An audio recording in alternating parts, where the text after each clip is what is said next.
Hello friends, this is me বনি। আশা করি সবাই ভালো আছো। আমি অনেক ভালো আছি। আমরা সবাই মিলে চলে গেছিলাম ফেমাস ভাইরাল চা খেতে, হাঁড়ি চা আর পোড়া রুটি।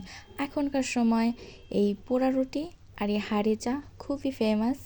তো আমাদের দুই ফ্যামিলির সবাই মিলে আমরা একটা ছোটোখাটো ট্যুর দিয়ে আসলাম আর চা খেয়ে আসলাম। তো ফ্যামিলির সবাই মিলে একসঙ্গে বসে চা খাওয়ার, আড্ডা দেওয়ার একটা আলাদাই আনন্দ ফিল করা যায়। তো এই হাঁড়ি চাটা আমি ফার্স্ট টাইম ট্রাই করেছি, আমার কাছে বেশ মজাই লেগেছে। তো এই চাটা আমরা খেতে গিয়েছিলাম, লোকেশনটা বলে দিব।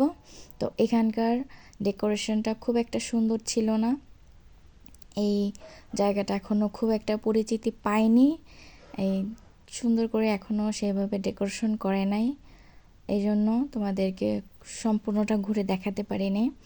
তো আস্তে আস্তে আশা করি জায়গাটা ফেমাস হয়ে যাবে।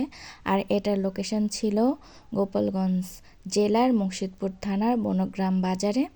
তো এই চাটা সবাই ট্রাই করে আসবে। তো খুবই টেস্টি ছিল। খাওয়া দাওয়ার পর এখন আমরা সবাই বাসায় চলে আসবো। নেক্সট ভিডিওতে দেখাবে। টাটা।